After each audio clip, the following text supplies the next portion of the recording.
Hello, and welcome to the second episode of If Women Were Meant to Fly, the Sky Would Be Pink. Francisco Beckons.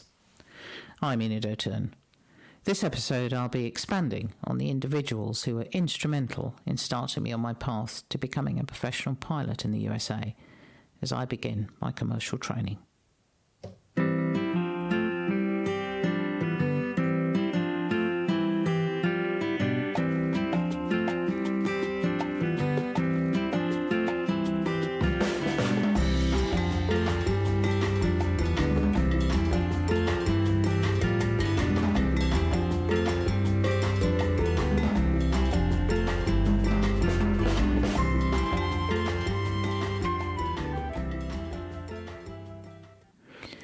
In episode 1 of my podcast, I introduced myself, I told you about my difficult early life, and described the framework of the beginning of my flying career.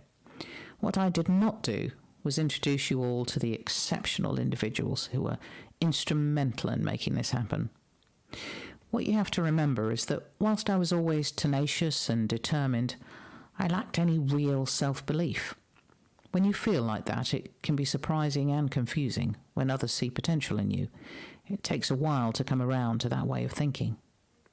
The people I'm about to describe started that process for me, and gradually, with their patience and encouragement, I avoided self-sabotage and learned to be kind to myself.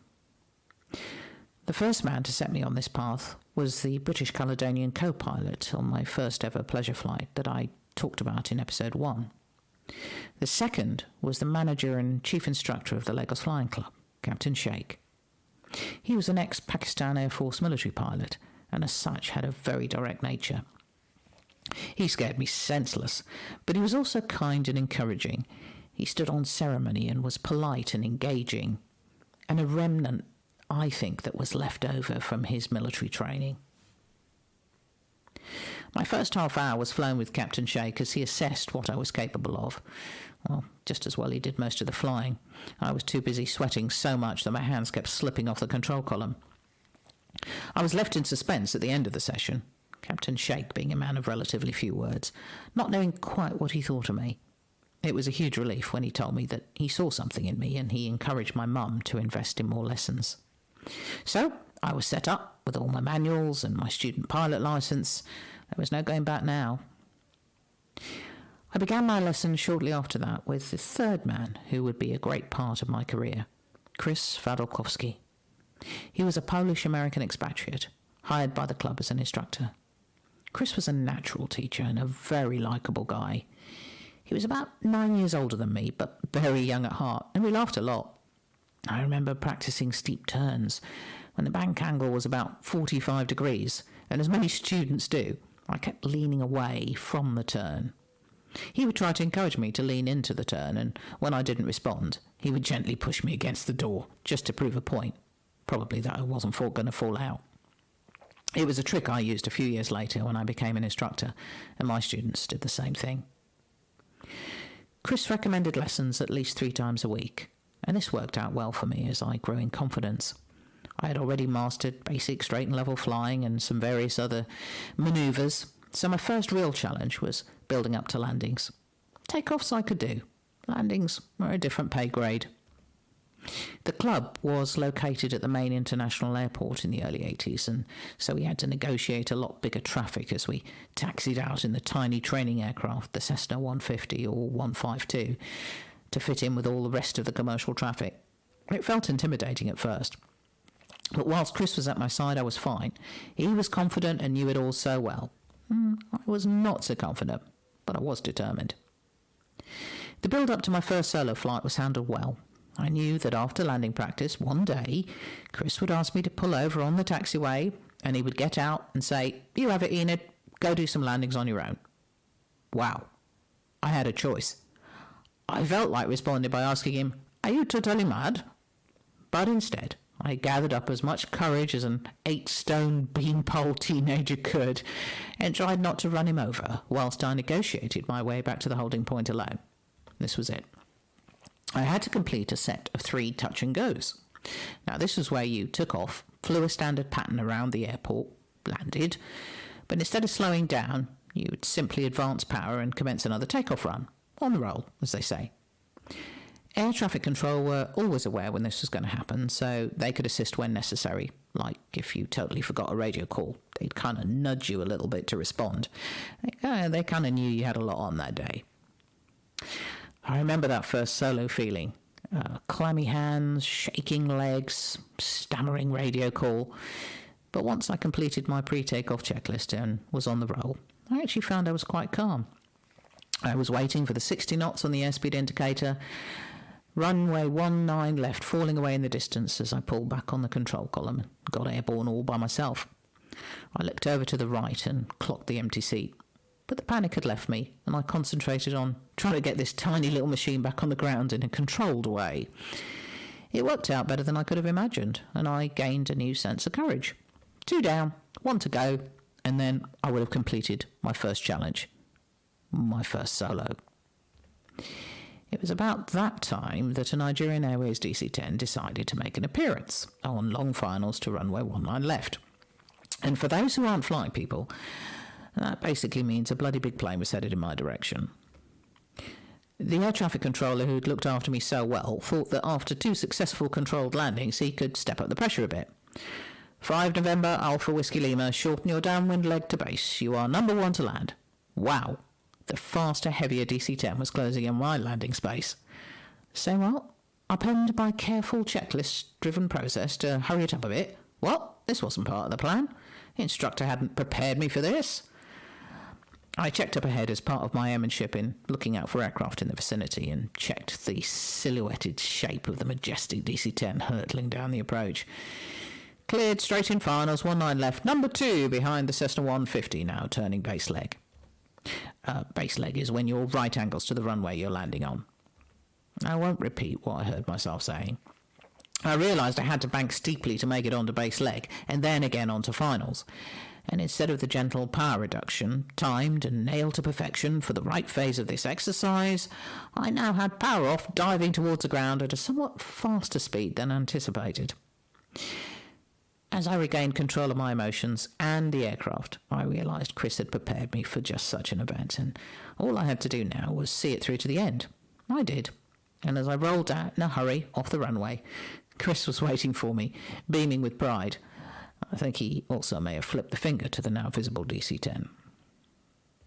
Logbook signed, congratulations all round.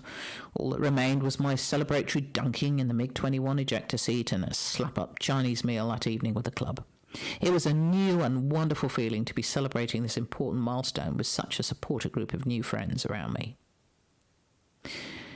Kempton Sheikh was also instrumental to my commercial career in other ways. He had an affiliation with a US school just outside San Francisco in a place called San Mateo, the Airline Training Institute. He was very persuasive, and he encouraged me to follow what he said would be a great career path, and for me to train as a commercial pilot and flight instructor so that one day I could eventually return and teach at the club. He said I was very good and that I would excel. And you know what? That was all I needed to hear. Another confirmation that perhaps I was okay, not too damaged, and actually had some talent at something. Several months later, I was processing student visas at 3 a.m., that was the start time, outside the US Embassy on the Lagos mainland. I did this for about 3 weeks straight, and there's a lot of paperwork involved as well as a lot of stress. I was 18 years old and on my way to the United States on my own. What just happened? Apart from travel as an unaccompanied minor back and forth to school, I was a long-distance novice, but I was about to be thrown in the deep end, known as Southern California. What I didn't yet realise was that this phase of my aviation journey would push the boundaries of my capabilities, but it would also invoke parts of my life that had hitherto lain dormant, and for good reason. So, the beginning of March 1981, and I boarded the first of 2 flights to my final destination of San Francisco and what would be my new home. I don't actually remember very much about my arrival, but I do remember being very excited and very scared at the same time. My skinny frame in bell-bottom jeans and sporting an impressively voluminous afro.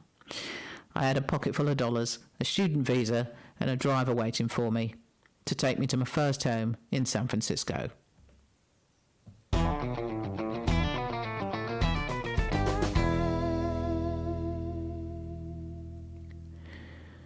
My initial reaction once I touched down in San Francisco, full of adrenaline, was that it really did seem to resemble a US drama. My only knowledge of the States until now had been via the TV, Kojak, Starsky and Hutch, all those programs that I used to watch in Nigeria in the 70s. I was met by a friendly young lady who was about to become a good friend for the next few years. She was from Tonga and was a head driver, and basically looked after all the foreign students while they trained. I was now one of them.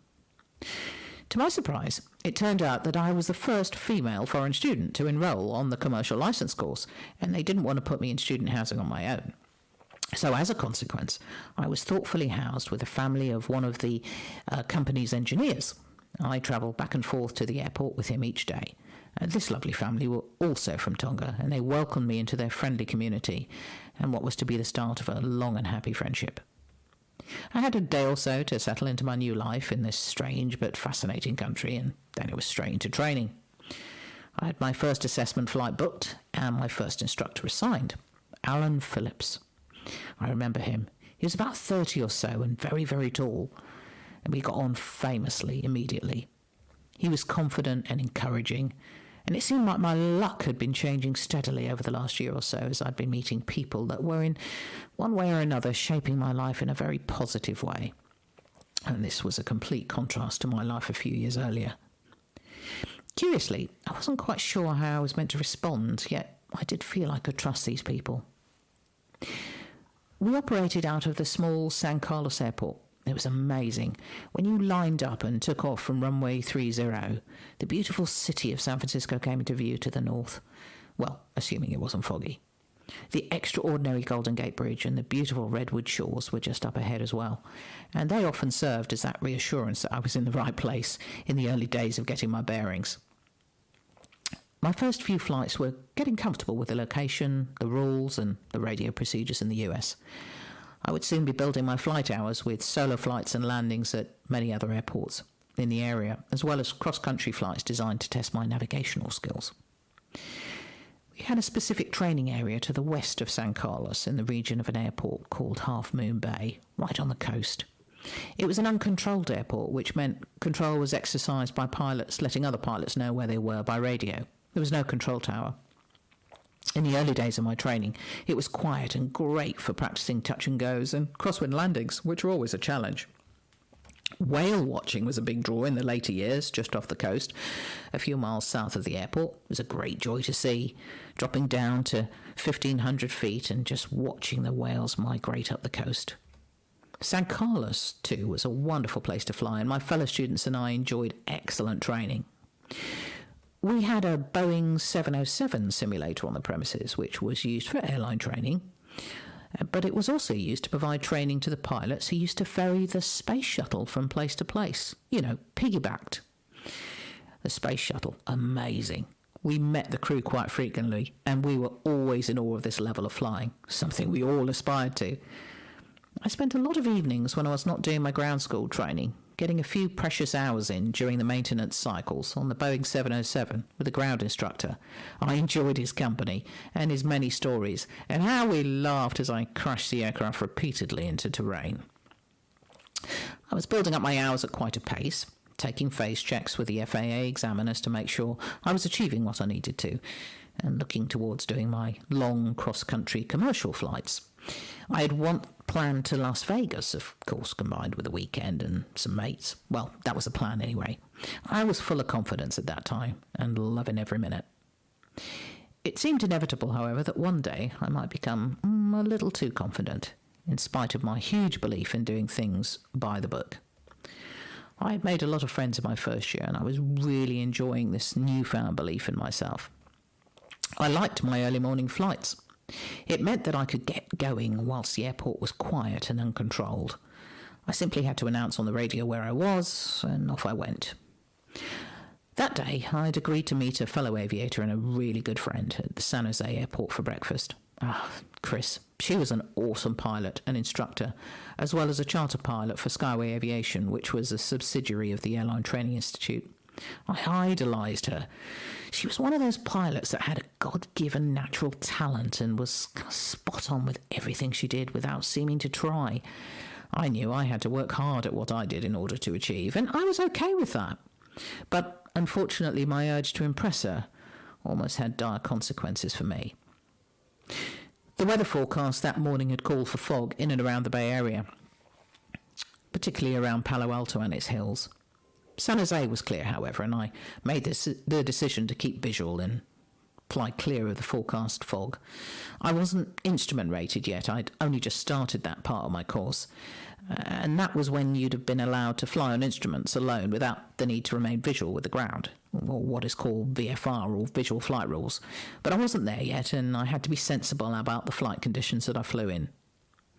I took off north and turned east towards Palo Alto. All seemed great as I climbed to 1,500 feet to remain visual and plot my route further south to San Jose. It was only a 15-minute flight, 20 nautical miles or thereabouts. Something caught my eye on the ground, and I fixated on it for a short while. But when I next looked up, I'd flown straight into a bank of fog. I panicked. This wasn't good. I needed to keep the aircraft straight and level at the very least and try to figure out where I was. The one thing I was sure of was that I was perilously close to the Palo Alto hills, but not quite sure how close I was as I couldn't see them anymore. I planned to fly along the ridge at an altitude lower than I would normally have been to cross them. God, I felt clammy and scared. I was completely out of my comfort zone and not thinking straight. Alan, my instructor, had drilled this into me over and over again. He said, look, if you get into trouble, call for help. Use your radio. It doesn't matter how much trouble you may be in or how stupid you feel, it may just save your life. Luckily, I remembered that.